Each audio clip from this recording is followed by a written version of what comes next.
les mando un gran saludo a todos. Buenas tardes, Jessy, un agradecimiento a todo tu equipo. Es un gusto estar con ustedes.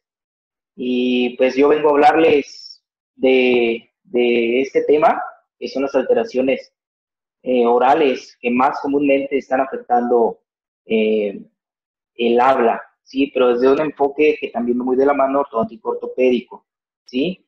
Ahora, podemos ir haciendo algunas preguntas, ya lo comentaba Jessy, con respecto a las situaciones que se vayan implementando. Voy a ir revisando y voy tratando de responderlas, perdón, o al final lo vamos a ir analizando cada una de ellas. Y con mucho gusto, pues vamos a empezar, ¿no? Por aquí les voy a dejar un momentito esta página para que si quieren anotar mis datos, por ahí me pueden localizar.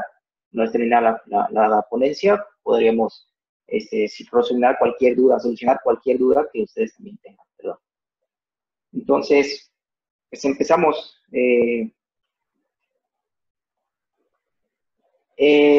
Perdón por tal vez sea demasiado enfático al ser dos disciplinas totalmente diferentes o ajenas. No estamos familiarizados con muchas cosas o al 100% tanto de los ortodónticos o ortopédicos, tanto los fonoaudiológicos. Entonces, voy a tratar de ser lo más claro posible, tratando de que ambas partes se entiendan, que sea un conjunto de conocimientos que podamos distinguir en unas cosas y lo podemos asociar muy bien, ¿sale? Porque no estamos al 100% familiarizados.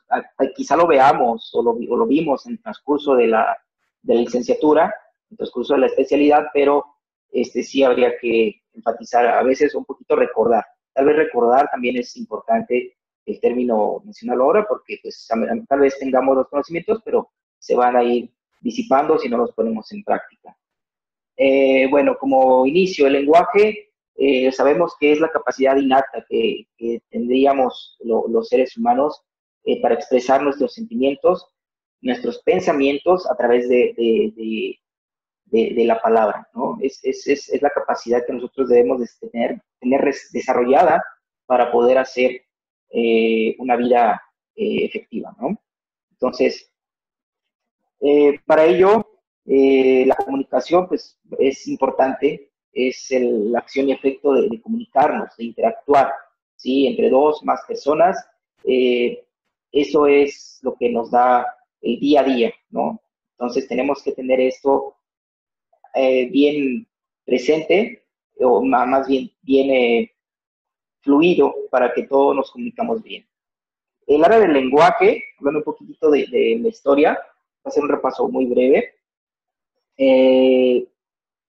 Los dos grandes estudiosos, un anatólogo francés y un médico psiquiatra también, estudiaron desde hace muchísimos años el área de la corteza, el área de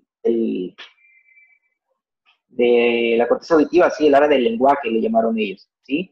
Entonces, desde hace 1800 pico, no recuerdo bien, pero tiene muchísimo tiempo que se ha estudiado el lenguaje, ¿no? Específicamente dónde se desarrolla, qué alteraciones han tenido a lo largo del tiempo, descubriéndose el porqué, las etiologías y los tratamientos que se pueden desarrollar específicamente para ello, ¿no? Entonces, este es el área, se le debe mucho a estos grandes médicos. Entonces, lo que nos compete, las alopatías como tal, son las alteraciones que afectan las formas estructurales o sensiomotoras del aparato fonoarticulador, ¿sí? En este ámbito es tanto en la producción como de la programación o la articulación de los fonemas, ¿sí? Esto puede deberse a varias alteraciones, ya sea cognitivas, neuronales, anatómicas. Vamos a entrar a detalle con ello. Las cavidades glóticas, a eso sí estamos familiarizados, yo creo que ambos, son los órganos de la fonación, los órganos de la articulación, ¿sí? cualquier alteración que tenga esto nos va a causar una dificultad para pronunciar e incapacidad de comunicarnos correctamente, ¿sí? Los órganos de fonación, activos y pasivos, ¿sí? Los activos van a entrar en toda esta dinámica para poder articular y poder expresarnos. Los pasivos son inmóviles. En este caso, los dientes, los alveolares, el maxilar, estos sí, pues son los inmóviles y no podríamos nosotros como tal, digamos, o ustedes como fonoaudiólogos manejarlos, a menos que no haya una corrección ortopédica quirúrgica, que también los vamos a ver, ¿sí? Los tipos de fonemas, nos comento, es un repaso grande, todos se nombran en base a donde tienen el lugar específico para pronunciarse, ¿no? Labiales, dentales, alveolares, palatales, velares, con cada uno de los fonemas y las diferentes, ¿cómo le podríamos llevar aquí? Los diferentes, ustedes que están más familiarizados con esto, las diferentes defectos, ¿no? Que podrían presentarse al momento de articular, ¿sí? Entonces, cada uno tiene su indicación o su ubicación específica y de ahí viene el nombre. Entonces, vamos a ir viendo lo demás. Las alteraciones del habla como tal. ¿Estás? Digo, ¿qué onda? Por aquí se escucha un audio. Sí. No había hierba. Bien, gracias. Las alteraciones del habla como tal son divididas en varias ramas. Como tal, la dislalia se define como el trastorno del lenguaje que se manifiesta como la dificultad de articular las palabras. Esto, como comentaba previamente, debido a malformaciones, defectos en los órganos que intervienen en el habla, ¿no? Prado, en el 2010, menciona que la alteración funcional del habla, caracterizada por omisiones y sustituciones o distorsiones dentro de las palabras, son como tal una dislalia. Son, digamos, recientemente, esto un poco más reciente, ¿no? Aunque Pilar Pascual desde 1981 las clasificó en estas como las evolutivas, las funcionales, las audiógenas y las orgánicas. ¿Sí? Manifestaciones, pues, de sustitución, omisión, distorsión, inserción, ¿sí? La sustitución, como su palabra lo indica, un fonema por otro. Omisión, omite algún fonema. La distorsión ya lo empieza como, ahora vemos en la imagen un poco chusca, a lo mejor están más familiarizados con esta imagen, pero me pareció un poco graciosa, ¿no? Los niños ahí interactuando, tratando de comunicarse a su manera, ¿no? Pero es muy simpático a veces escuchar a los niños y tratar de decirlo, entender lo que ellos dicen. Y por inserción. La inserción es, el niño introduce un fonema adicional, digamos, a la palabra que él quiere expresar. Ahora, la dislalia evolutiva o fisiológica, esta es caracterizada como tal, como la dificultad para articular, y se precisa para ello, pues, la madurez cerebral del aparato fonoarticulador, ¿sí? Hay una fase en el desarrollo, aquí es muy importante, que esta etapa es normal, es una dislalia evolutiva, entre los 3 y 4 años promedio se puede presentar esta dislalia, que mientras va desarrollándose la capacidad de los niños al hablar, van desapareciendo, ¿sí? Luego, bueno, también puede presentarse la disfemia, la tartamudez, porque el niño a veces piensa un poco más rápido de lo que él puede hablar, ¿sí? También puede desapareciendo, la disfemia. En estudios se han visto que son pasajeras, claro que sí, pero hay una prevalencia de promedio del 5%, ¿sí?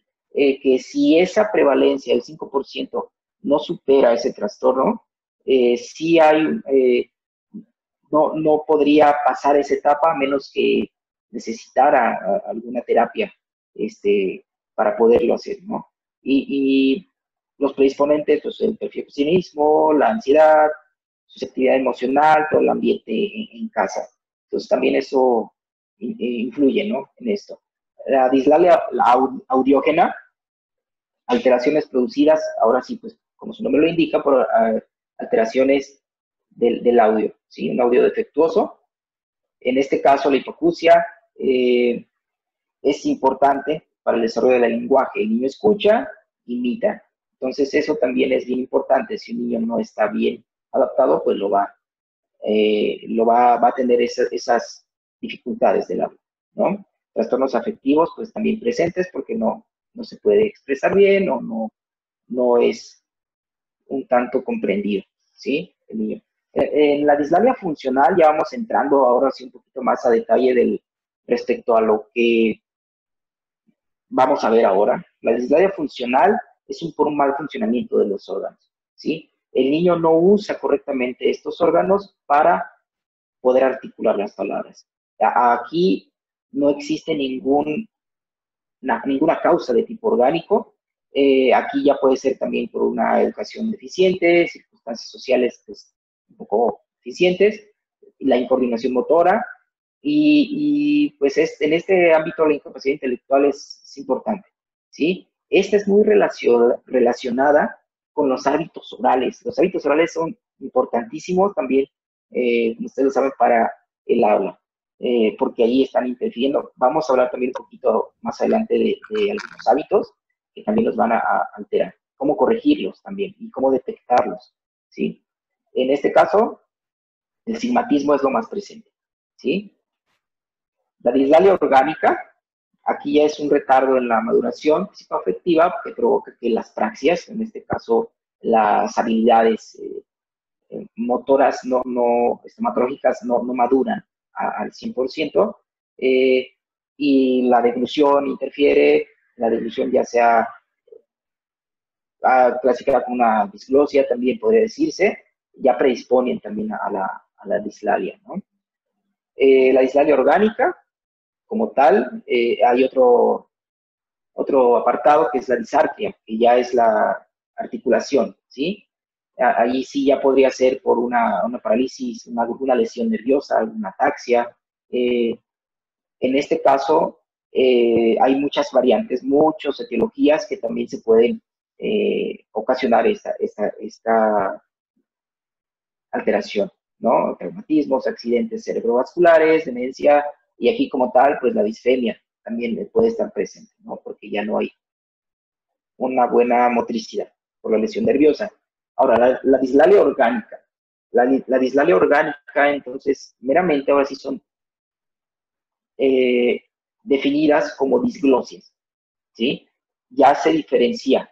Entonces, estas ya sí son alteraciones anatómicas o fisiológicas de los órganos o de la cavidad supraglótica, ¿sí? Entonces, todos estos órganos periféricos pueden presentar múltiples alteraciones que obviamente van a alterar el funcionamiento lingüístico, ¿sí? En este caso no hay alteraciones neurológicas, sensoriales, de inteligencia, está dentro de lo normal, entonces no hay por qué no alcanzarlo por ese medio, pero sí hay una alteración, ¿sale? Entonces, aquí también puede haber muchísimas opciones diagnósticas y de tratamiento que vamos a ver. Como tal, la disglosia es en cualquiera de los órganos, con mayor o menor gravedad, vamos a presentarlo, ¿sí?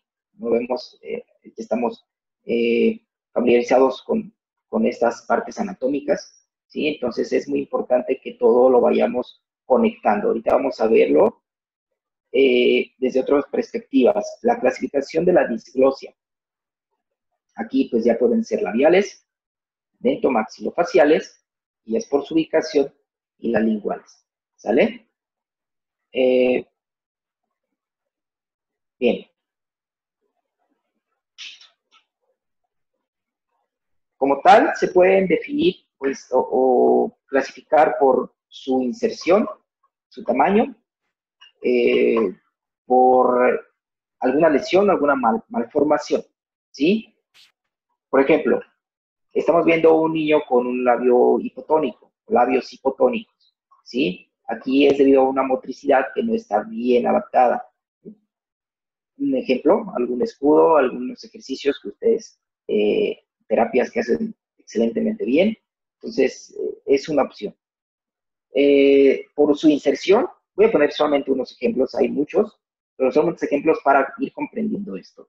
La inserción, los frenillos cortos, frenillos con inserción muy alta o muy baja, dependiendo cuál sea el frenillo que estemos estudiando. Por su lesión, una lesión como alguna parálisis facial, alguna lesión de un nervio trigémino, de lesión del nervio bucal, igual. Entonces, ahí vamos observando diferentes cosas. Malformaciones, labio paladar hendido, muy frecuente, que ustedes vean estos pacientes. Y algunos otros raros, con algunos síndromes, como la macrostomía, que igual están dentro de las labiales. ¿Sale? Bien. Ahora vamos con las disglosias linguales. También, por su tamaño, su inserción, por la motricidad, lesiones o quistes. Estamos viendo en pantalla una imagen de un quiste, se llama ránula, que normalmente ocasiona un abultamiento de la lengua que impide el habla. Estos son, digamos que dislalias pasajeras, que se solucionan con el tratamiento quirúrgico y después con la recuperación del movimiento por haber algún defecto de cicatrización o alguna inflamación que quizá la lengua haya repercutido en alguna parte de su movimiento, pero son pasajeras normalmente. Ahora, las disglosias linguales, veamos una lengua más grande de lo normal. Ahorita les voy a decir también cómo identificarla, meramente una disglosia con sus dos tipos, ya sea una macroglosia. Hay macroglosias que se pueden ver muy claro y hay otras que están en duda. Ahorita las vamos a checar. Inserciones, ¿sí? Linguales, que van a impedir meramente la capacidad de movilidad de la lengua, ¿sí? Y todos los fonemas, obviamente, que linguales. Ahora, en esto de la macroglosia, hay dos. Ahora sí que hay una verdadera y una pseudo macroglosia, ¿sí? En términos de frecuencia, pues lo más común que lo lleguen a presentar son los pacientes con síndrome de Down. Un infangioma, un angioma, un fibroma, alguna lesión que esté ahora sí que alterando el volumen, ¿sí? Hipertrofia muscular meramente también, ¿sí? En el desarrollo y el crecimiento de la lengua es un órgano que va a intervenir con una importancia fuertísima, ¿sí?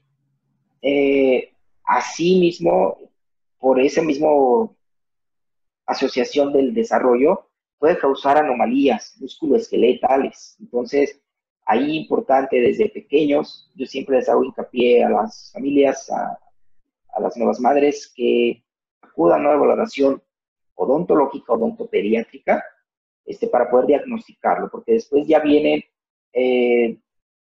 las alteraciones del habla y van inclusive a un terapeuta del lenguaje y pues ya el paciente ya está un poquito mal manejado, ¿no? Puede ser en esto o en cualquier otra alteración. Yo pongo un ejemplo.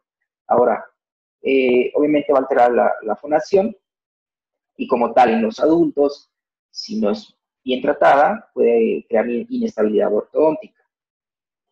La pseudomacroglosia, vamos a ver esto.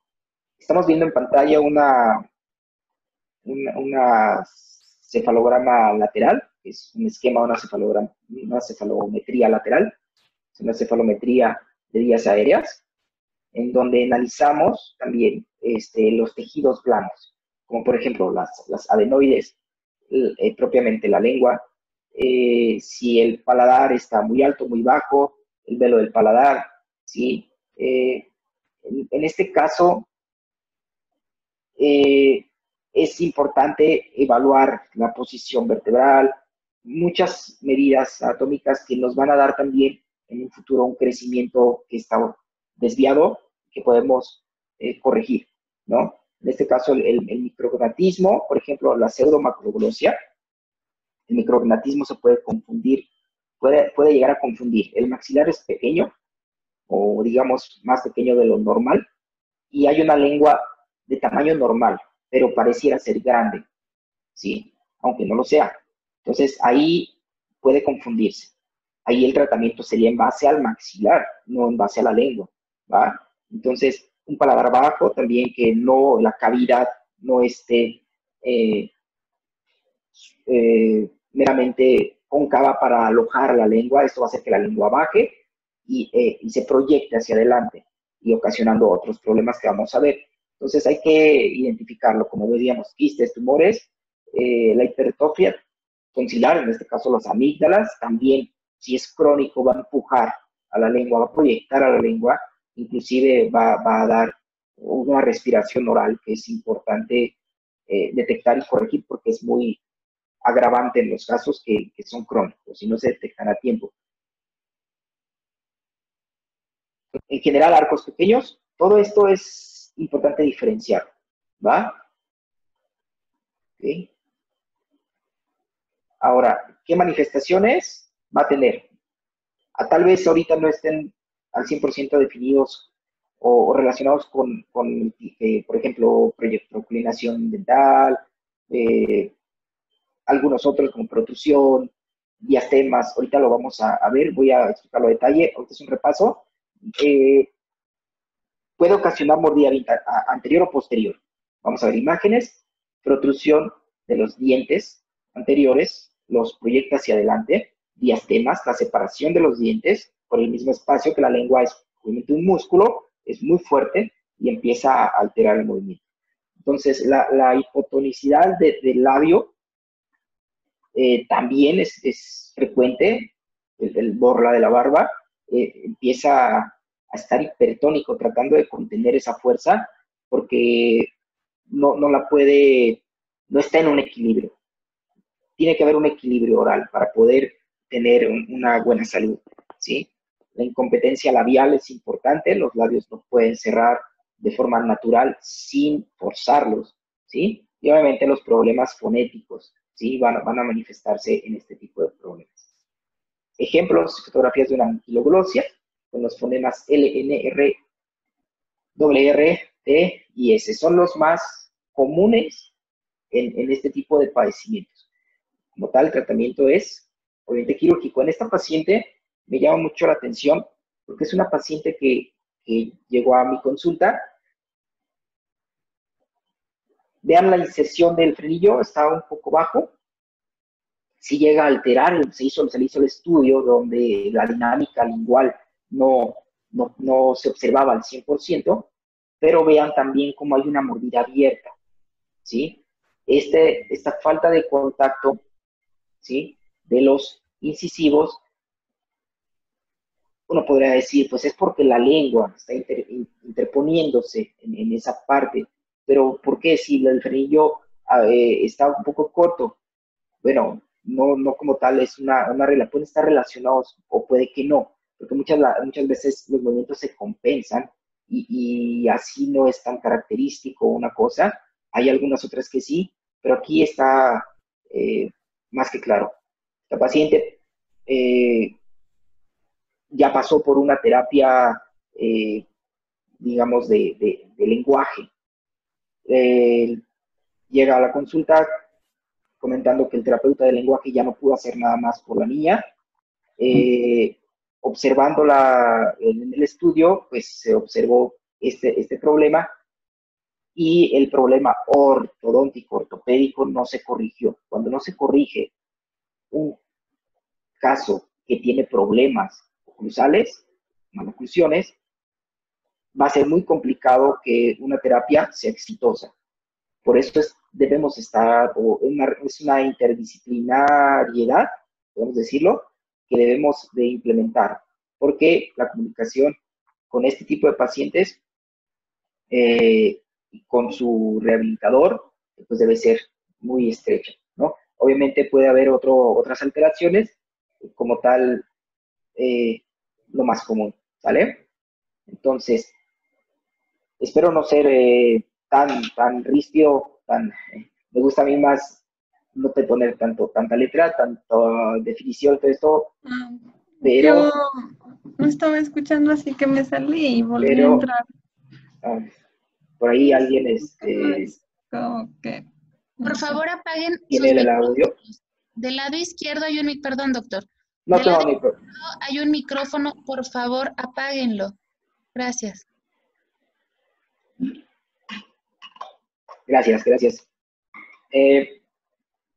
Entonces, regresando un poquito al tema, las disglosias dentomaxilofaciales podrían presentarse como tal como una atresia maxilar. La atresia maxilar puede ser cualquier anormalidad, ya sea el tamaño, como hemos comentado, el crecimiento maxilar, fisuras palatinas, submucosas, por ejemplo, una atresia maxilar, una micrognatia, ¿sí? El maxilar meramente es pequeño y como tal los movimientos del habla o los movimientos fonoarticuladores no van a ser los ideales o los correctos para que el paciente interactúe de manera idónea, ¿no?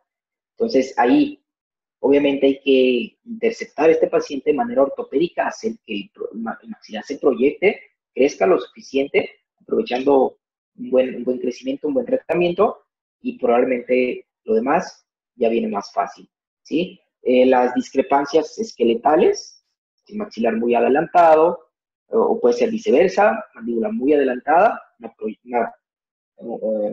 maxilar progenie, ¿sí? Entonces ahí también podríamos detectarlo. Fisuras palatinas, ejemplos rápidos, una úvula bífida, paladar muy profundo, también eso nos afecta.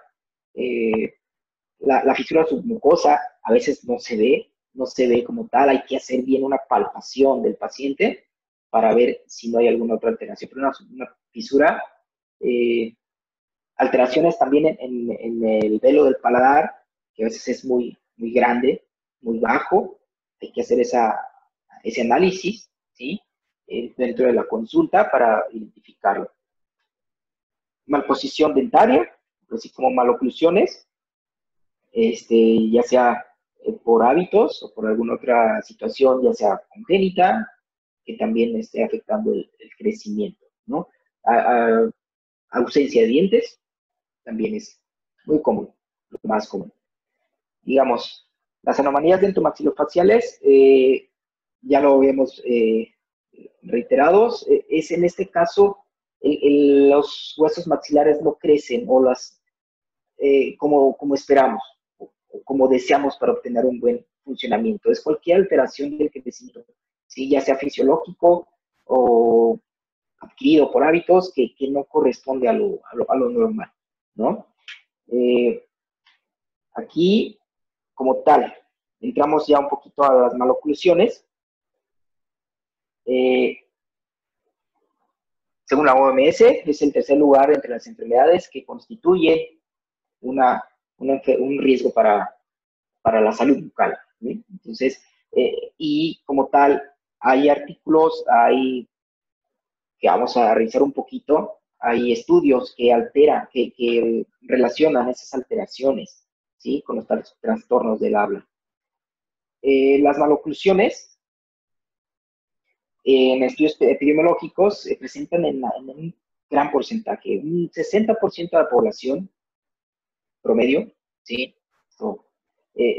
Normalmente son en niños escolares, en donde se está presentando. O sea, referente a esto, estas maloclusiones, si no son tratadas, pueden evolucionar hasta la etapa adolescente, tratadas o no, digamos, hasta en un 94%.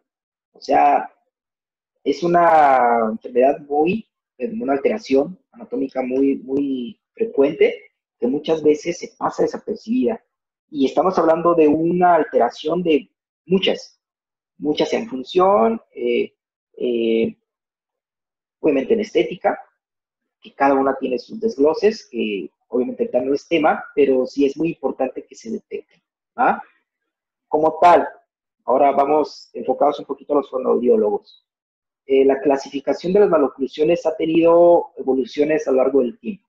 Desde 1842, por Carabelli, que fue el primero que la describió, ¿sí? Hasta posteriormente el doctor Edward Angle, que es nuestro digamos, se le conoce como el padre de la odontología como tal. Entonces, y ahí vinieron Lischer, Simon, que él relaciona ya un poquito más los planos anatómicos, ¿sí? No nada más la posición de los dientes, porque como tal la clasificación de maloclusiones es dental, pero se fueron adicionando algunas otras, ¿sí? Entonces, otros ya más actuales, Profit, en función de sus características, cómo está en cuestión de asimetría facial, oximetría facial, desviaciones esqueletales. Andrews, las 6 llaves de la oclusión, ¿sí? Importantísimo. Ahora, hay definiciones más actuales. Ahora en 1990 ya no normalmente es la ubicación del molar con el canino. Ahora ya en 1990 Katz define la ubicación de premolares, que son los órganos intermedios entre los molares y los caninos, ¿sale? Entonces, ha habido alteración, ahora sí que cada odontólogo, cada ortodoncista va a ir dando su propia clasificación. Hay unas más aceptadas que otras, hay otras más usadas, más certeras que otras, todas conforme a lo que el ortodoncista esté familiarizado, ¿sí? Ahora, ya con patrones faciales, en 2004 hubo una actualización de estas clasificaciones. La dignasia como tal, perdón, aquí ya no se enfoca meramente en el problema dental, propiamente como una maloclusión. Aquí sí ya es la pérdida de un equilibrio miofuncional y estético de cualquier órgano bucal, ¿sí? Ya los enlazamos con una dignasia, ¿sí? Ahora, aquí es la malposiciones que pueden influir sobre todo en las alteraciones de forma y posición de todos los huesos del macizo facial y sus repercusiones, obviamente, a nivel articular. La articulación temporomandibular también produce, si no es detectada a tiempo, una desviación del patrón facial de crecimiento, alteraciones que son muy incómodas para los pacientes, ¿sí? Entonces, la articulación se vuelve importante, la proyección del crecimiento, ¿sí? Cualquier alteración anatómica, muscular, esquelética, ya la podemos nombrar como una disgnasia, ¿sí? Y es ahora sí como lo que nos enfocamos hoy en día, ¿vale? Disgnasia y maloclusiones, la relación es íntima, es por muchos factores, descompensaciones fisiológicas en respuesta a la desviación anatómica. Normalmente a veces los músculos llegan a compensar para poder funcionar, para masticar, para hablar, para cualquier movimiento que necesiten los pacientes. Más común es, por ejemplo, maxilar retrasado. El paciente va a estar tratando de proyectarlo hacia el frente para poder hablar, para poder expresarse, para poder masticar bien, y eso va a traer alteraciones funcionales, alteraciones anatómicas o articulares. Entonces eso es bien importante que lo vayamos asociando, ¿sí? Oclusión y dislalia. Vamos a lo que nos trae ahora, más enfocados. La oclusión y la dislalia tiene una prevalencia del 60% en los niños de edad escolar. Es decir, los pacientes que tienen dislalias normalmente presentan maloclusiones en un 60%. Algunos otros hasta un 80% han reportado en la literatura, ¿sí? Pero normalmente es importante observar el patrón de crecimiento también, ¿sale? Los niños son un poquito más frecuentes que los presenten en comparación a las niñas y pues quizá ustedes lo saben mejor, pero representan el 70% de las alteraciones del habla, mayormente en su consulta. Si han tenido bueno, hablando para los fonoaudiólogos, esa perspicacia y esa observación, quizá lo hayan detectado, ¿sí? Entonces, aquí es muy importante. En la revisión de la literatura, no hay así extremadamente literatura como para abundarnos de ella, pero sí hay lo suficiente como para poder encajonar, relacionar esta parte de las relaciones. Harvard confirma, mecanismo dental y esqueletal, si no está bien coordinado, va a haber un problema articulatorio. Baños y colaboradores, aquí él detectan estas alteraciones del habla con las clases 2 y las clases de mordida abierta, ¿sí? Entonces, aquí lo que él detectó en su estudio fue que él era mayor en la sobremordida horizontal, que es cuando el maxilar, ¿sí? Está más adelantado o los dientes están más atrás, los inferiores, y normalmente en este tipo de sobremordida fue la sustitución de algún fonema. La omisión, por otra parte, en la sobremordida vertical, cuando el paciente no puede ocluir bien, ¿sí? En la parte de los dientes anteriores, en este caso los dientes. Otra revisión, Rodríguez y colaboradores asocian las anomalías con las dislalias, ¿sí? Con sobremordida horizontal, pero aparte con diastemas, ¿sí? Con los fonemas dentales, ahí ya podrían incluirse como estigmatismo, el 38%, el fiismo, y también él relaciona muchísimo los hábitos con la oclusión. Bueno, en este caso, malos hábitos de que un paciente puede portar, ¿sí? Radford, igual, relaciona muy bien, por aquí les está revisado un artículo, les pueden revisar también. En normoclusiones y en maloclusiones, él comenta que puede haberlo, no es como una característica, pero pacientes, normoclusiones que no tienen ninguna alteración oclusal, pero presentan una dislalia. Y alguna maloclusión, aún así también pueden presentar dislalias, ¿sí? Este estudio habla a detalle de ello. Rigal menciona que las malformaciones maxilares van a producir dislalias, como lo venimos comentando. Es más evidente en la infancia porque estamos desarrollando esas praxias, ¿sí? Entonces, si la articulación fonética, aquí es importante, se encuentra automatizada cuando instalamos la aparatología odontomaxilar, en este caso, todas estas dislalias van a ser menores o van a pasar más rápido, ¿sale? Para tomar en cuenta. Fimbo y colaboradores, aquí otro artículo, excelente. Aquí revisaron a 410 estudiantes, llegaron a la conclusión que el 87% presentaba defectos del habla y un 62% a un nivel medio de lenguaje, ¿sí? Digamos que estaba un poco mejor, y el 35% de los totales tenían defectos oclusales y del habla. Ya se relacionó ahí también. Entonces, Brueggemann estudió otros 477 sujetos, 65% de maloclusiones presentes y 87% de ellos tenían problemas de lenguaje, ¿sí?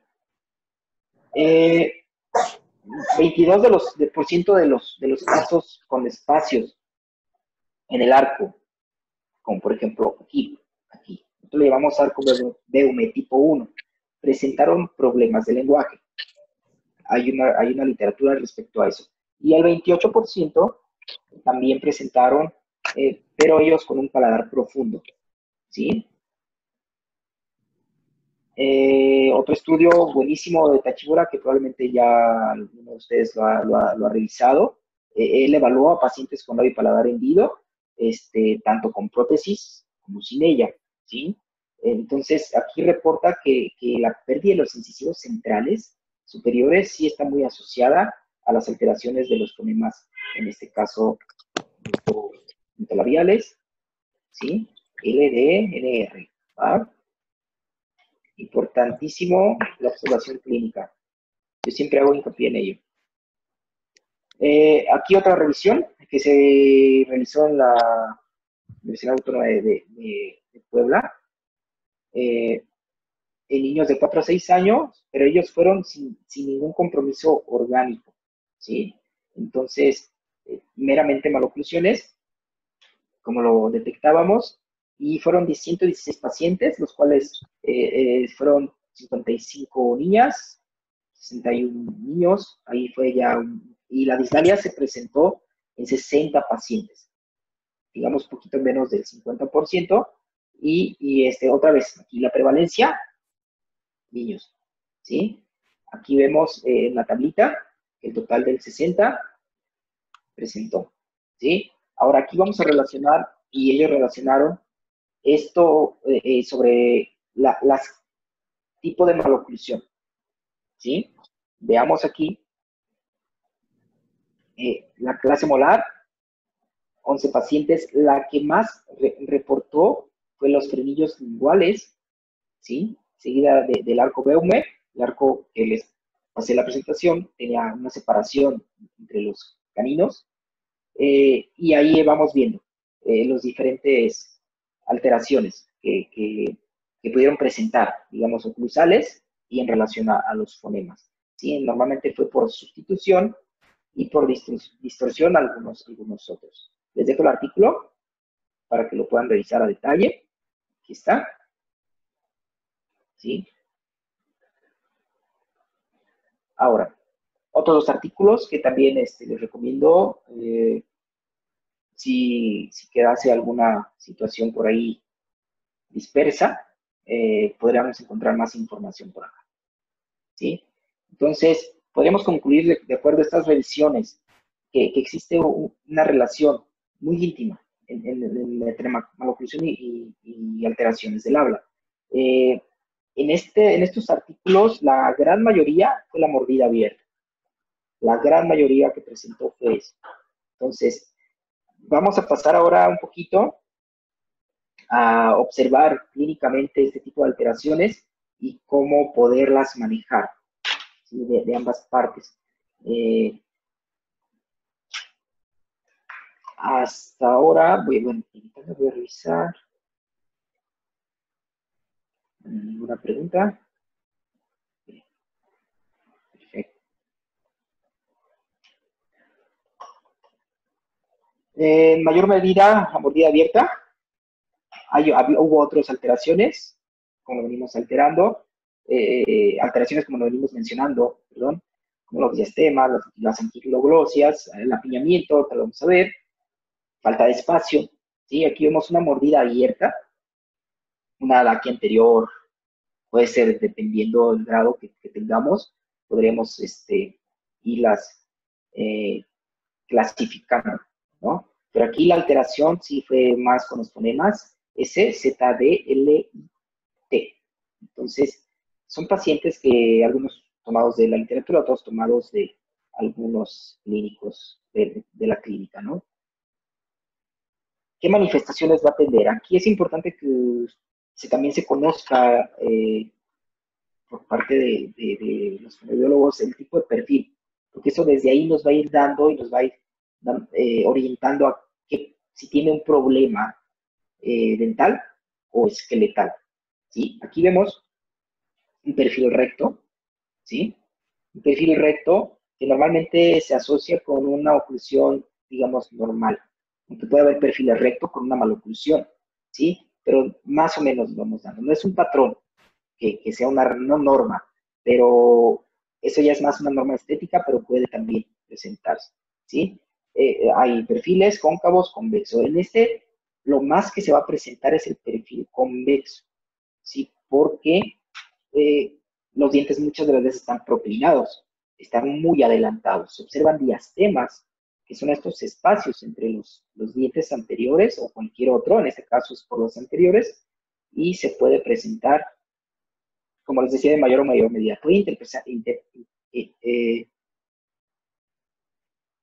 Se puede presentar también una interposición lingual o no, ¿sí? Es decir, que la lengua esté interfiriendo también en ese cierre. ¿Ah? Entonces ahí ya es el origen. Hay orígenes de mordida abierta y pueden ser muchos, muchísimos.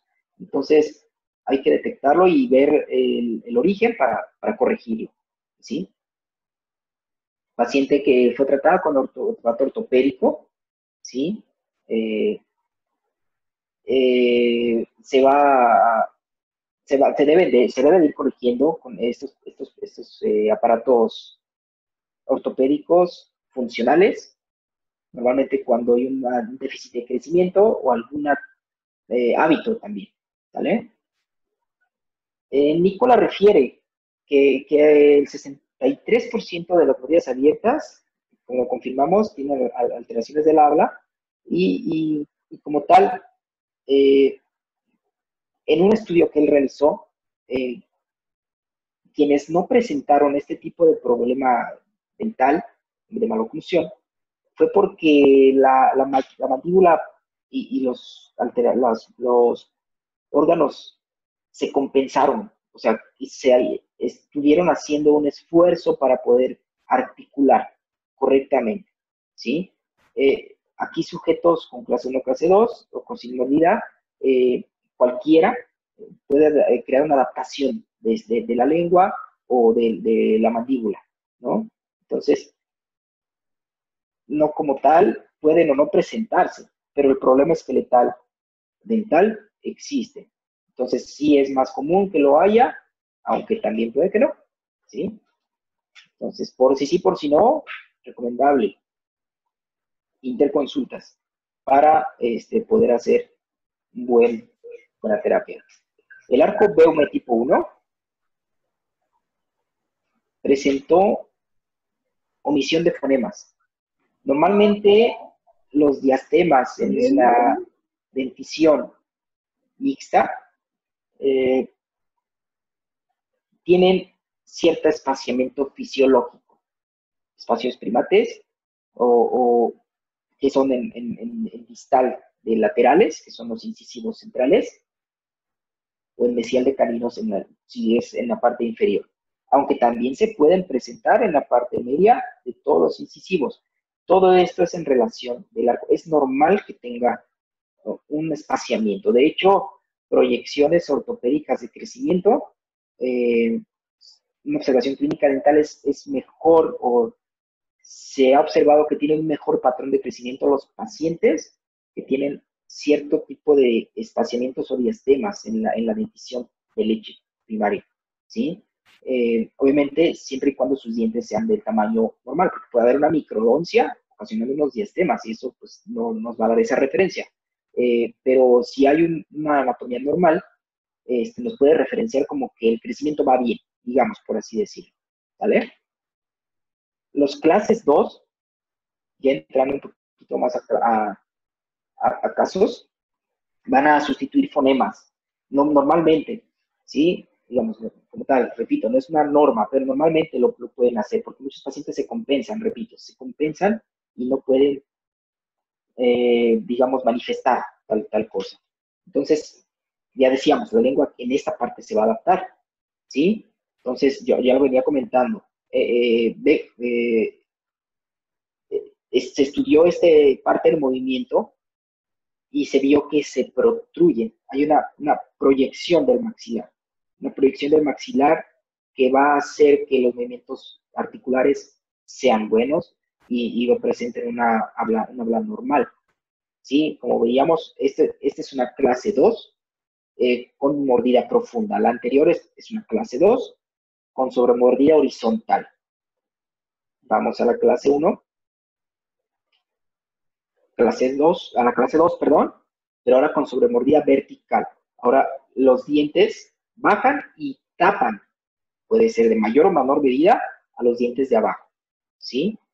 Entonces, aquí es importante ir identificando.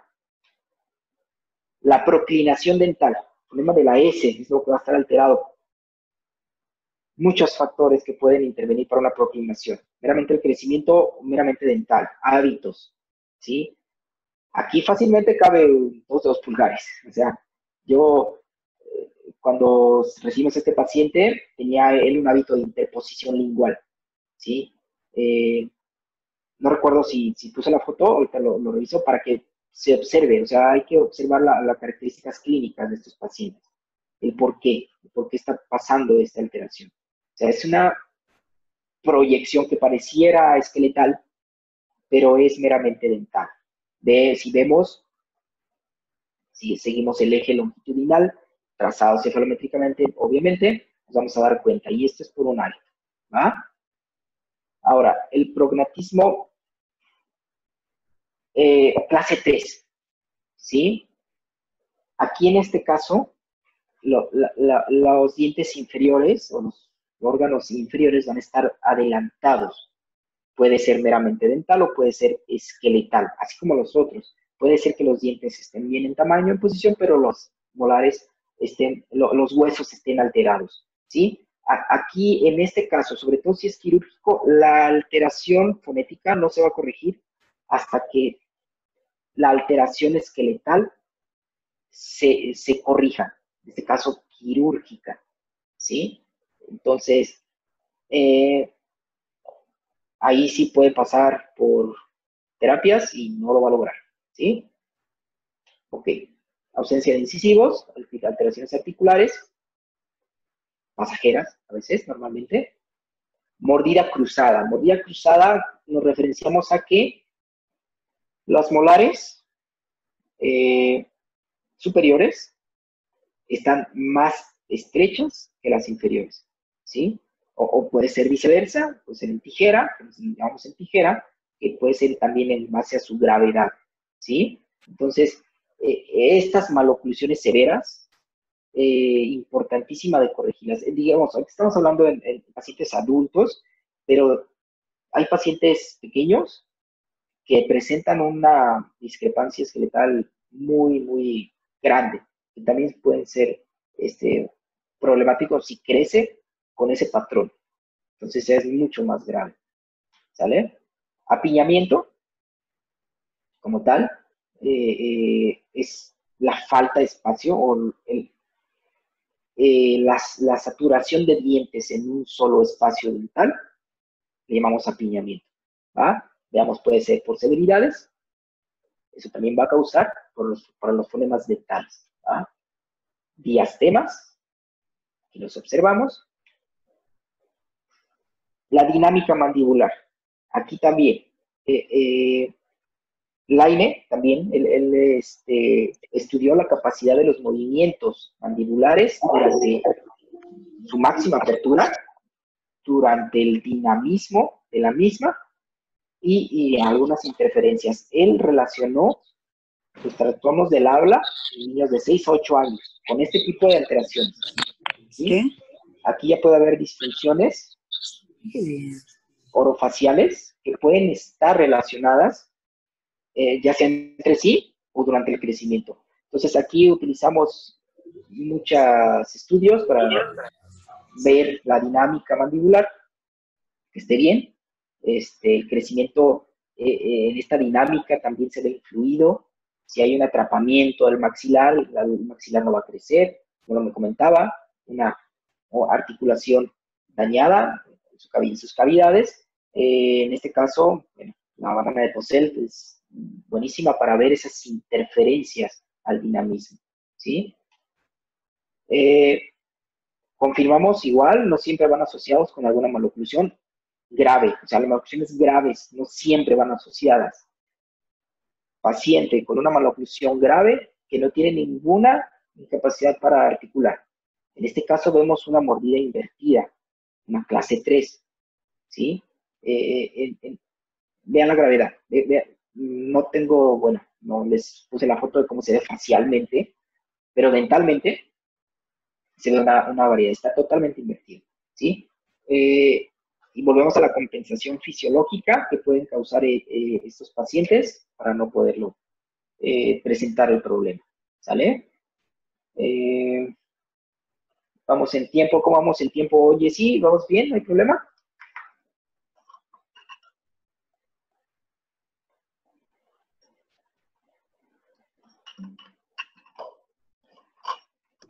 Sí, doctor, vamos bien. Vamos bien.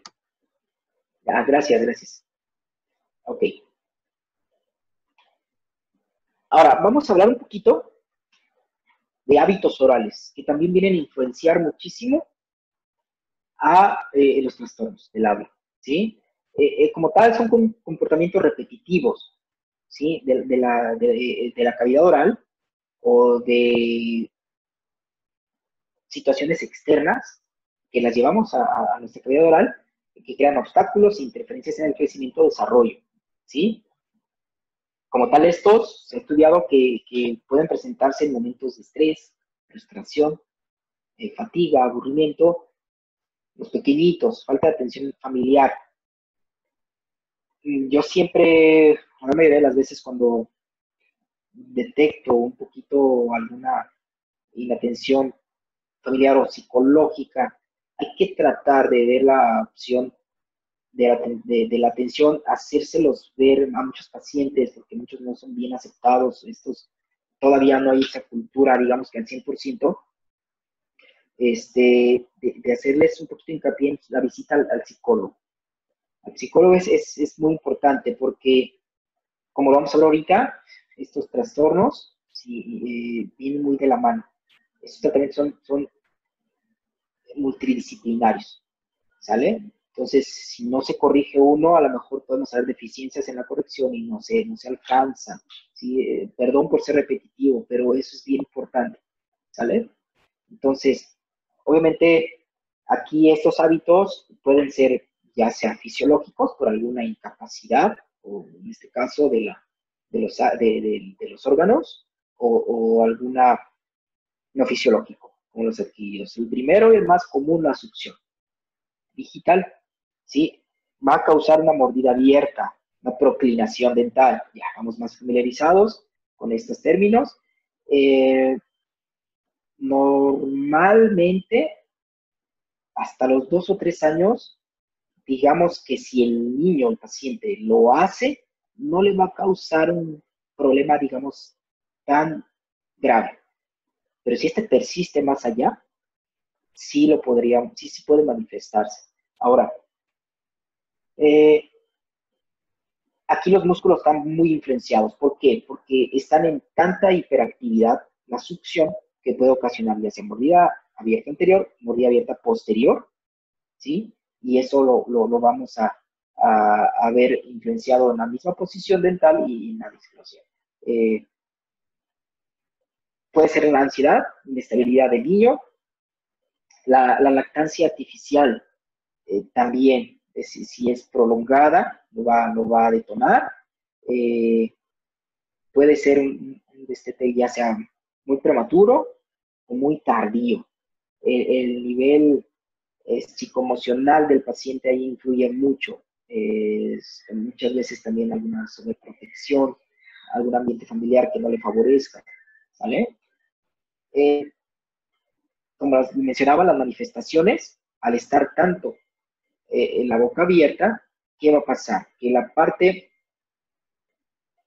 alveolar o inclusive desde el maxilar va a crecer. Como tal, nuestros huesos se adaptan a la función, ¿sí? Entonces, y sobre todo en crecimiento.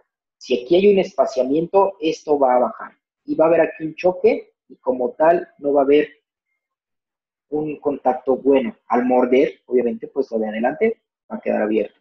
Entonces, pacientes con perfil convexo, como lo veíamos anteriormente, y incompetencia labial por el mismo cierre. Algunas opciones de tratamiento, digamos algo rápido, hay que erradicarlo muy tempranamente, lo más pronto que se pueda, ¿sí? Pero sí hay que auxiliarse de tratamientos para evitarlo. Normalmente si están haciéndose una terapia fonoaudiológica, es más recomendable los tratamientos funcionales, removibles, ¿sí? Vamos a verlo a detalle. Pues el fijo removible con terapia y bueno, esta es una sustancia que es amargosa, se puede también como auxiliar, ¿no? El niño intenta succionar y le sabe mal. Algunos guantes que se pueden también utilizar para este hábito, la opción removible, ¿sí? Con una rejilla, pero obviamente hay que conseguir la completa colaboración del paciente, la completa colaboración familiar, si no, pues el uso de estos va a ser muy complicado y no lo usan, ¿sale? Es muy, muy buena comunicación. La succión de chupón o chupete o la lactancia artificial, en este caso también va a causar alteraciones, y si este se proyecta más allá de los 3 años, también muy alto riesgo. Y normalmente este causa hemorragia cruzada posterior. Obviamente, yo no recomiendo, realmente no recomiendo el uso de chupón. Muchas mamás, "Ay, es que se ven bonitos, me gusta verlos con él". Ok, 3 meses, y listo, ¿sale? Tal vez por la misma reacción innata, fisiológica de succión que los bebés tienen, quizá podríamos, pero sí, yo les siempre recomiendo que no lo utilicen para calmar la ansiedad o para dejarlos, dejar que dejen de llorar, no, porque se va a ser dependiente de él, ¿sí? Entonces, más bien utilizar otras opciones y pues, irlo dejando, ¿va?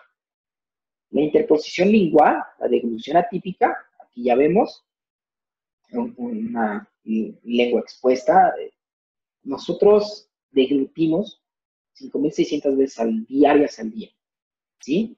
¿Sí? Entonces, imagínense la fuerza y la proyección muscular y esqueletal que va a tener esa constancia si una deglución atípica no es tratada, ¿sí? Es todo un tema la deglución atípica, las alteraciones, entonces, digamos, podrían entrar las disfagias, como decía. Entonces, aquí el uso prolongado de biberón también lo ocasiona, las amigdalitis frecuentes, ¿sí? Muchísimas. Desequilibrio del control nervioso, una disvalía funcional, también ocasiona este hábito.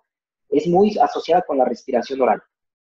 El niño o la persona está tan acostumbrada a respirar por su boca, es otro tema de respiración oral, que la lengua simplemente, digámoslo así, va a meterse ahí en lo que no le interesa, ¿no? La lengua es muy, híjole, muy inquieta si no se controla. Entonces, y con su subsecuente cadenita de problemas que vamos haciendo con las anomalías de interposición oclusales y de crecimiento, si el niño está en crecimiento, ¿sí? Con todos estos hábitos, disglosias está asociada, ¿no? El sigmatismo es lo más común que se presente, como ya lo veníamos mencionando. Opciones de tratamiento, rejillas linguales, removibles o fijas. Hay algunas otras, puse como un ejemplo, ¿sí? Pero veamos las manifestaciones dentales, ¿sí? Digamos, interposición o succión labial. Perfecto, aquí está el niño que vimos ahorita con una importante proclinación. Veamos el hábito, ¿sí? Ahí porque yo lo hice que se relajara del músculo para poder hacer la evaluación de los 3 planos faciales, ¿no? Pero muy alterado, ¿sí? Y digamos, bueno, está un poquito más forzada la otra foto, pero normalmente, ¿sí? Entonces aquí vemos la teoría de Thomas, que él nos describe que debe haber un equilibrio, que los dientes deben de estar en una zona neutra. Si los labios, la lengua, los músculos tienen alteración de su fuerza, va a descompensar ese equilibrio. Por eso vienen las mordidas abiertas, ¿cómo se caracteriza? Labios agrietados, ¿sí? La misma proclinación y como tal una deglución atípica también. O sea, podríamos apuntarlo ahí también. ¿Qué opciones de tratamiento? Digamos, ahorita enfoque ortodóntico, ¿sí? Ya sé que en todo esto sí hay muchas variantes, ¿no? Pero sí, el ortodóntico puede ser un lip bumper, ¿sí? Ya sea con rejilla, con escudo,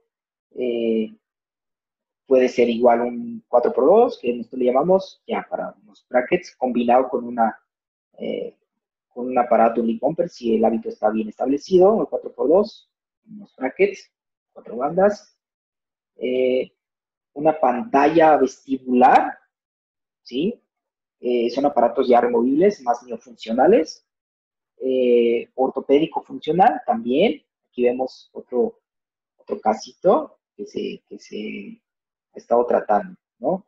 Entonces, Vamos a ver la respiración oral brevemente. Creo que este es el más complejo de todos los hábitos.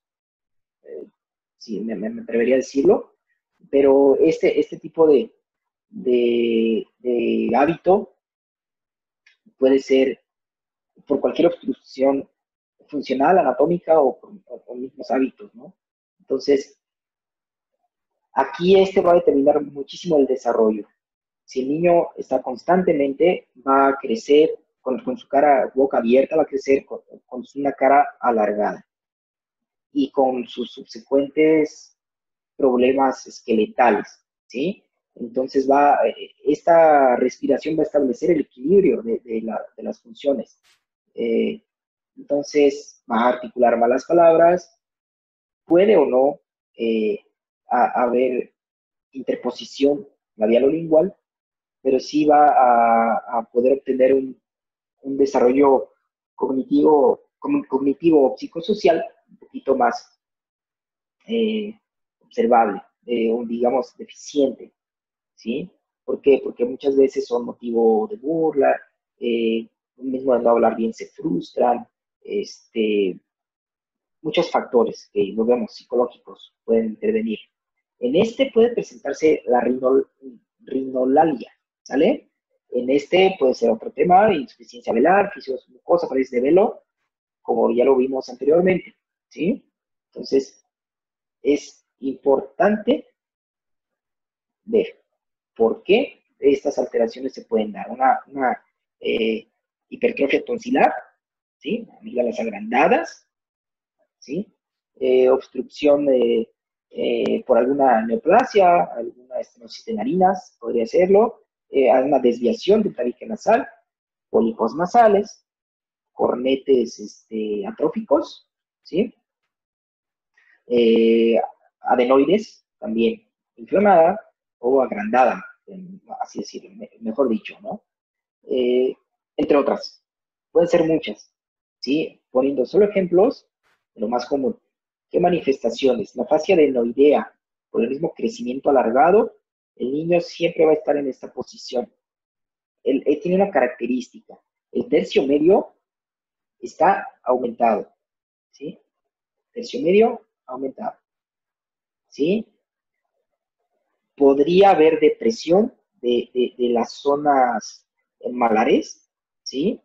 Por el mismo crecimiento o deficiencia de crecimiento anterior. Se proyectó hacia abajo por el punto del hábito, ¿sí? Entonces, puede ser por narices estrechas, igual, los labios pueden estar alterados, hipotónico, hipertónico el inferior, filitis angular, mucha resequedad, irritación de los ángulos con misuras labiales, como sus manifestaciones veíamos viendo, mordida abierta, mordida cruzada y su inevitable atresia maxilar, ¿sí? Otras manifestaciones, ¿sí? Como ya los habíamos estado revisando algunos otros, aquí sí lo que más me conmueve a mí de ello son los trastornos intelectuales, ¿sí? Zapatillas que estos niños pueden llegar a tener porque va a crecer de una manera diferente y no se puede desarrollar, ¿sí? Ahora, las posturas, los hábitos posturales, se tiende a ver con el crecimiento, con sus actividades diarias, ordinarias, como la posición al dormir. Puede haber anomalías unilaterales o laterales, como sea por constante postura, ya sea por recargar con las manos, la desviación de la columna, los hombros, el siempre estar constantemente haciendo una actividad, ¿sí? Puede ocasionar cualquier asimetría facial, ¿sí? Y estos hábitos, como tal, conllevan una maloclusión, una distorsión o alteración de crecimiento y, como tal, su manifestación del habla, ¿sí?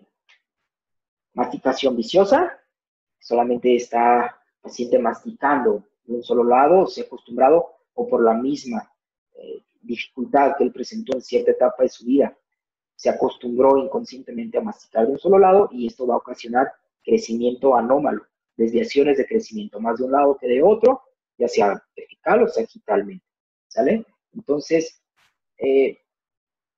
lleva muchas de las veces a una hipotonía de músculos, que también ustedes ven demasiado, y nada más, o sea, para ver qué tan importante. Imagínense 16 descompensaciones musculares en este mal funcionamiento y son motivos de dislalia, ¿sí? Entonces sí son complejos muchas de las veces este tipo de casos. Obviamente irlo viendo multidisciplinariamente para que sea exitoso, ¿sale? Un artículo para si gustan revisarlo de dislalia asociada con estos hábitos, ¿sí? Como tratamiento, estamos entrando ya a recta final. Como tratamiento es multidisciplinario, es obviamente importante involucrar todas las áreas médicas que involucren cualquier otra alteración, como los médicos, los otorrinos, los alergólogos, neurólogos, dependiendo del problema que tenga, ortodoncistas, ortopedistas maxilares, odontopediatras como primera instancia también, terapeutas del lenguaje, fonoaudiólogos, ¿sí? Psicólogos y en dados casos los cirujanos maxilofaciales, ¿sí? Para corregir cualquier alteración o complementar este tipo de terapias, ¿sí? Hay métodos funcionales, combinados, psicológicos, hay veces que son meramente psicológicos, hay meramente quirúrgicos, como un frenillo y lingual corto, por ejemplo, y el niño normalmente al cabo de recuperar esa, no normalmente, se puede pasar, pero normalmente con el paso del tiempo, si está dentro de una edad pequeña, puede él mismo recuperarse esa motricidad y ahora sí ya podría hacerse un niño hábil en el habla, ¿no? Entonces, la terapia miofuncional recomendable, lo más recomendable, a los 6, 7 años o antes, ¿sí? Para corregir bien crecimiento. Hay otros picos de crecimiento puberales que van más adelante, que también se pueden ya intervenir, pero ahorita enfocarnos en la atención temprana, lo ideal, ¿sale?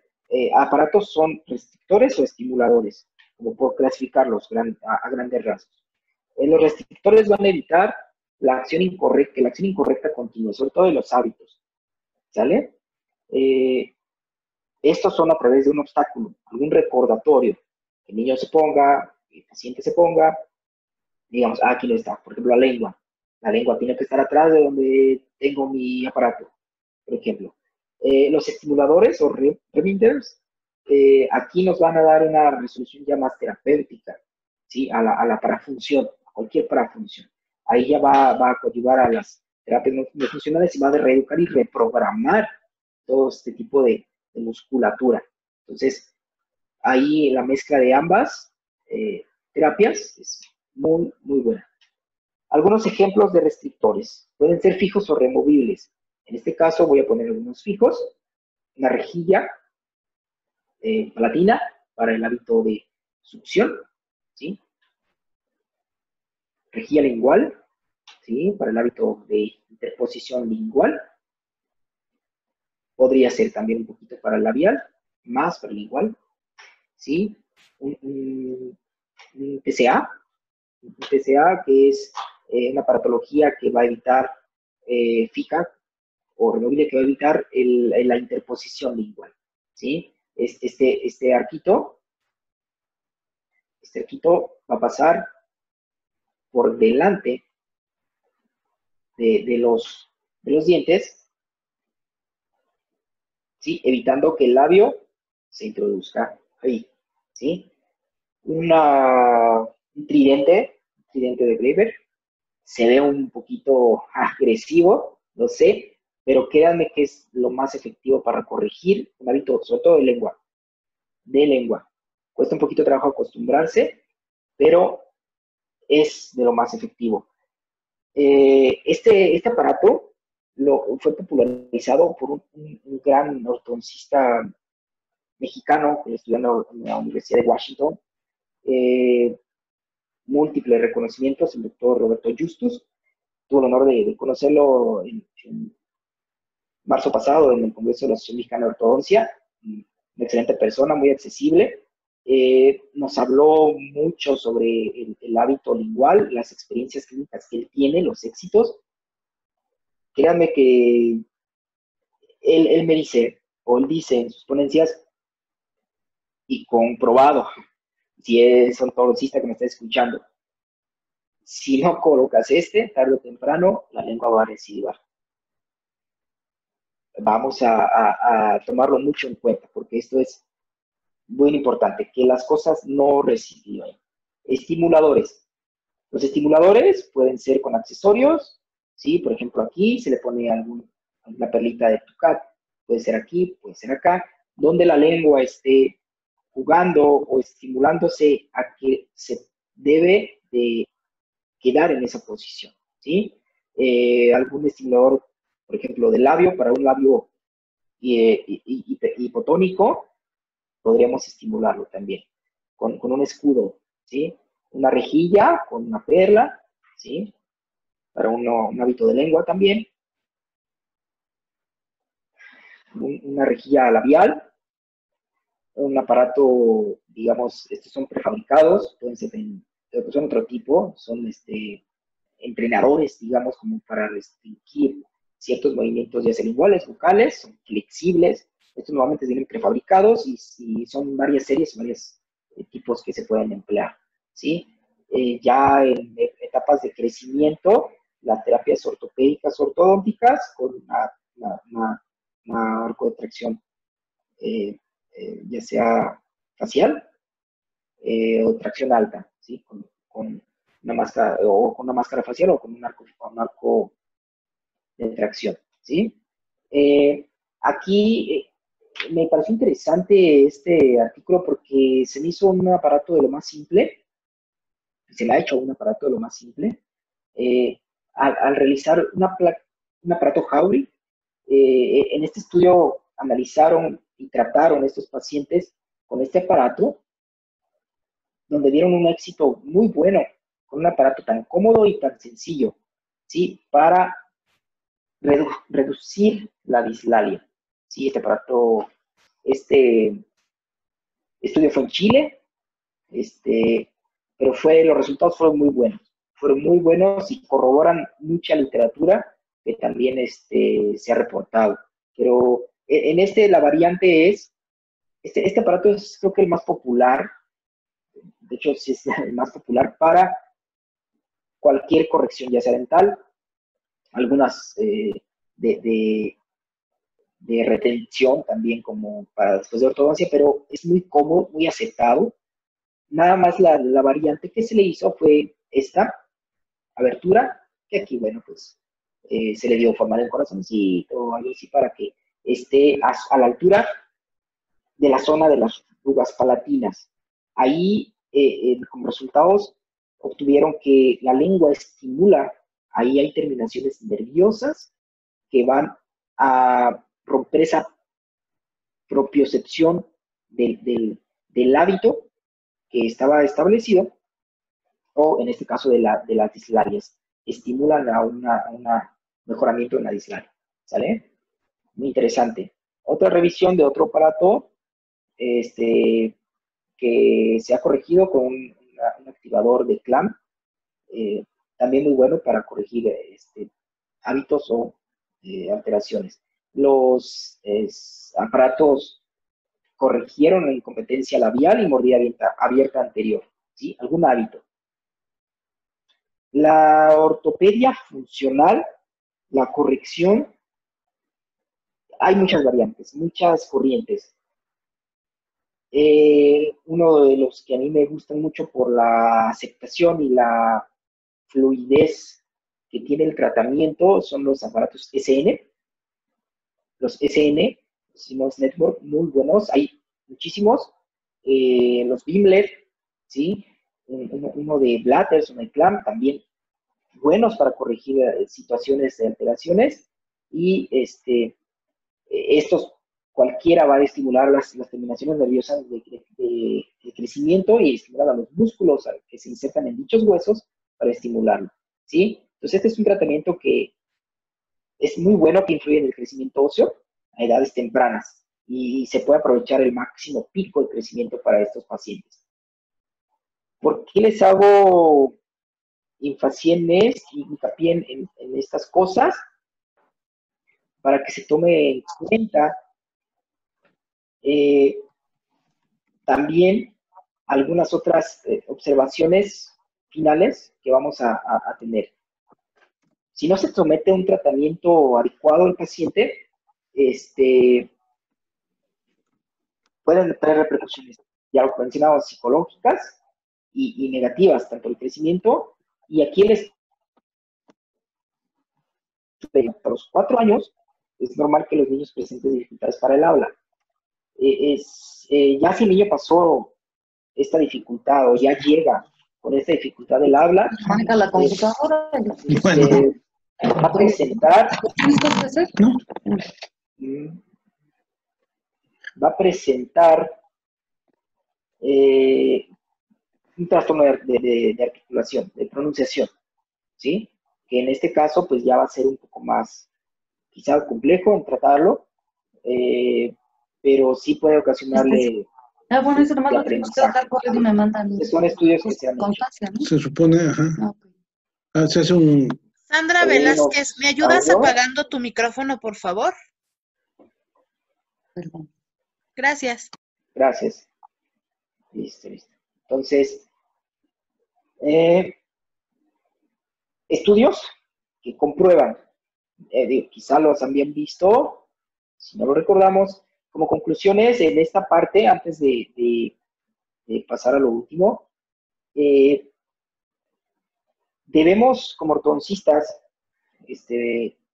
estar relacionados y familiarizados con algunas técnicas muy sencillas que pudiéramos, digamos, sugerir previamente a la visita con el fonoaudiólogo, o estar sugiriendo aquí que podríamos hacerlo, o podríamos conocerlo, ¿sí? Pero no podemos considerarnos como tal un especialista en el tratamiento de estos problemas. Como tal hay que derivarlos, ¿sí? Con el experto, ¿sí? Entonces tenemos que tener familiaridad y conocimiento de ambas partes, ¿sí? La relación debe ser estrecha,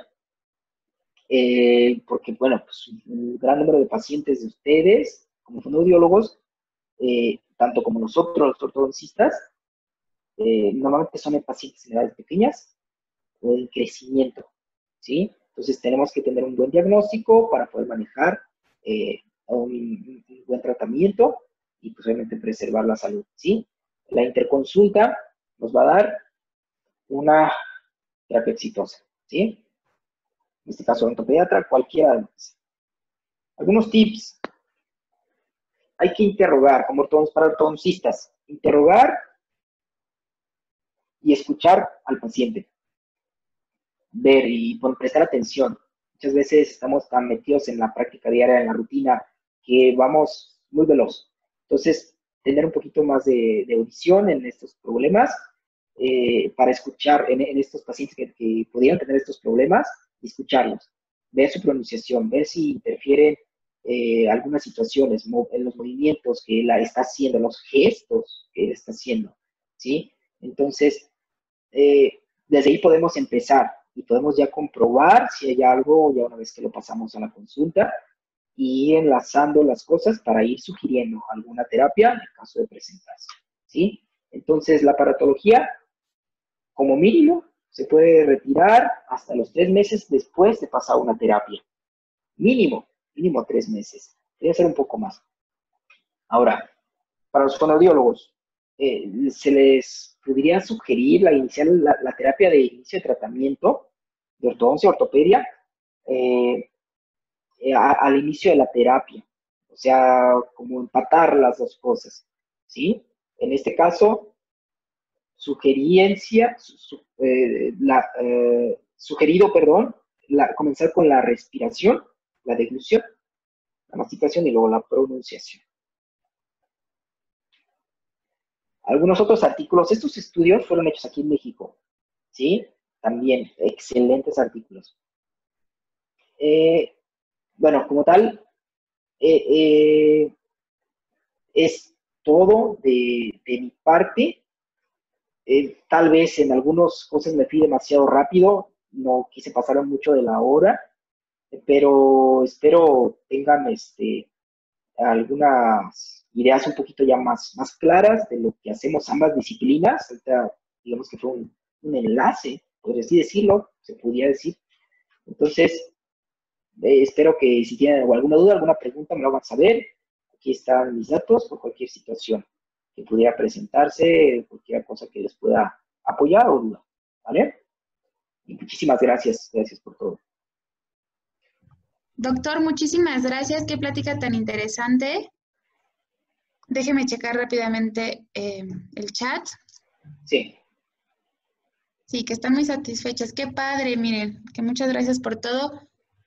¿Alguien tiene alguna duda, algo que quieran preguntar? Me parece que el doctor fue bastante claro ya con todo lo que nos compartió. Ahí tienen una pregunta rápidamente. A ver, vamos a ver. Ok, aquí ya las tengo por aquí la vista. Hay una de Sandy, nada más que decir, recomiendo usar el chupón ortodóntico. Y en general me parece que es la única. Perdón. Recomiendo usar el chupón, sí, el chupón ortodóntico. Normalmente el chupón ortodóntico tiene una variante, viene más planito, viene con algunos papilas que podrían utilizarse como estimuladores también para que el niño explore. Es mejor que un chupón común, pero como tal, es más bien el hábito que podría persistir, ¿sí? O sea, sí es más recomendable que otros, pero como tal, el menos tiempo que lo puedan utilizar, mucho mejor, ¿sí? Perfecto, doctor. No sé si quiera responder alguna otra, perdón, esa Sí, claro, con todo gusto. También estoy revisando. Gracias por los buenos comentarios. Espero no pasar alguno.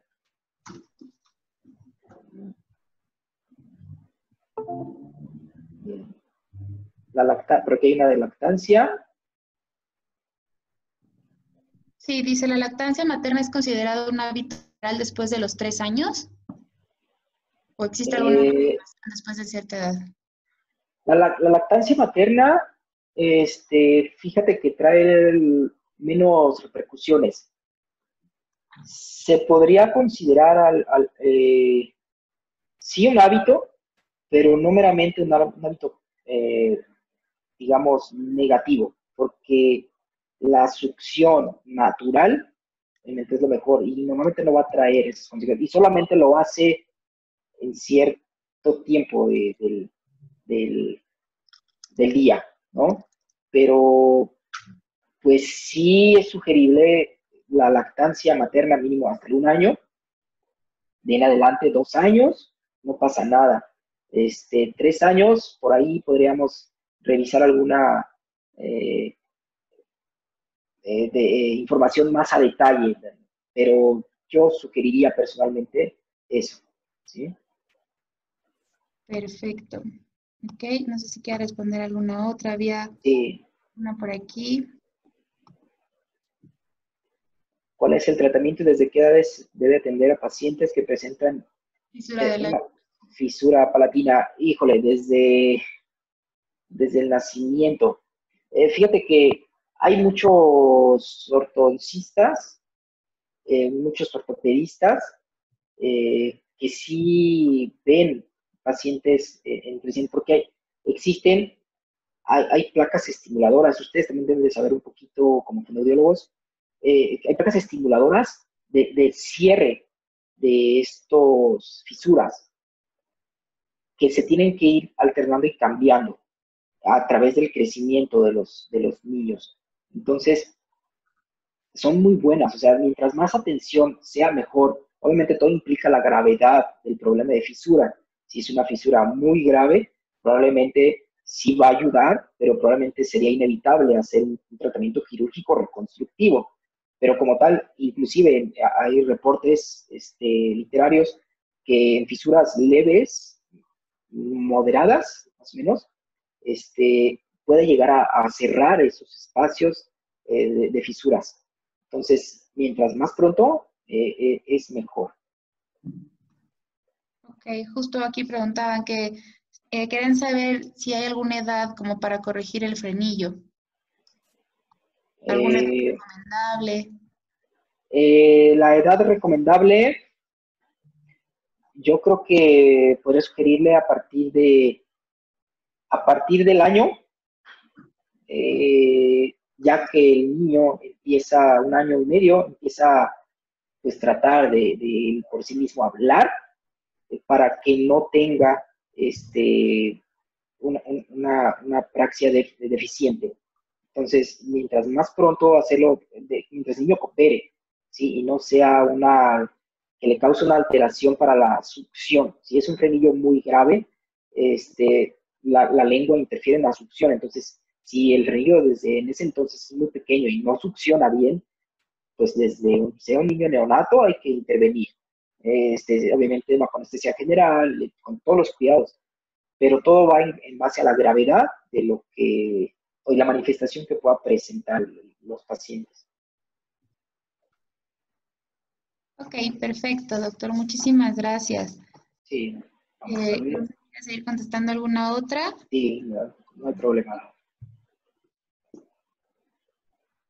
Hay otras 2 al final. Me parece que son las últimas 2 y con eso terminamos. Una pregunta si los obturadores son favorables. Y la otra dice, ¿y si algunos que les han hecho la pequeña operación es un médico en general, está bien? ¿O será necesario que vayan a revisión al odontopediatra? Ok. Muy bien, gracias. Perdón, vamos a revisar. No quería pasarme ninguna. Por aquí, Víctor Iván pregunta, ¿cuál es el profesional idóneo para realizar frenilectomía? Es un cirujano oral, un odontopediatra que esté capacitado, sea competente, maxilofacial, son los idóneos, ¿sí? Para realizarla. Sí revisamos las otras buenas preguntas, parece que sí, ¿verdad? Sí, respondiendo a la de Melissa, bueno, lo acaba de decir, ella dice que si se lo hizo un médico general, Ya. recomendaba que vaya a revisión con el odontopediatra. Claro. Corrección de frenillo, los obturadores son favorables, claro, son favorables.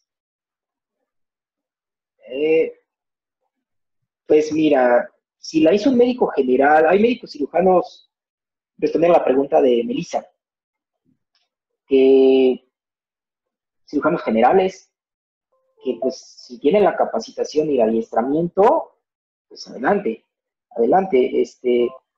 pero si está en tus manos hacerlo más a detalle con un especialista, pues mucho mejor, porque se tiene la especialización de todas las zonas anatómicas. Entonces, podría haber alguna observación más puntual, ¿sí? Que vaya con el odontopediatra, pues sí, o sea, si sigue persistiendo alguna secuela de esa operación, aunque no ha sido favorable, pues sí hay que visitarlo. De todas maneras, el odontopediatra hay que visitarlo desde el primer mes de vida, porque hay veces que los dientes salen desde el primer día. Entonces, con diferentes alteraciones, ¿no? Pero hay que revisar muy bien esos pacientes. Ok, perfecto. Sí. Me parece que ahora sí fue la última, doctor. Sí, pues fue todo. Gracias. Fue una plática súper completa, muy interesante. Es muy bueno ver todo esto desde el punto de vista de otra especialidad. Yo creo que nos complementamos bastante y qué padre encontrarlo. Yo creo que nos va a ayudar mucho. Ahí están sus redes sociales, por favor. Seguramente van a surgir pacientes, van a surgir dudas, lo pueden contactar. a sus redes sociales. Es un doctor muy amable. Estoy segura que les va a poder responder sus dudas o alguna otra información que requieran. Y pues muchas gracias, doctor. Claro. Muy Hombre, Estamos de haberlo tenido con nosotros. gracias, no, hombre, gracias a ustedes, gracias por los comentarios positivos. No cansé de mencionarlos a todos, pero bueno, estamos en contacto y muchísimas gracias por el tiempo que nos pudimos dar en esta parte de la pandemia, ya que nos obliga pues a estar aquí un poquito limitados en muchas cosas. Gracias, Jessy, a ti y a tu equipo, por toda la situación que nos abriste para poder platicar con ustedes. No, es un placer, doctor, es un placer. Espero a todos les haya gustado esta excelente plática y recuerden que nos vemos pronto para más pláticas, más invitados. Sigan al doctor en sus redes sociales y nos vemos muy pronto.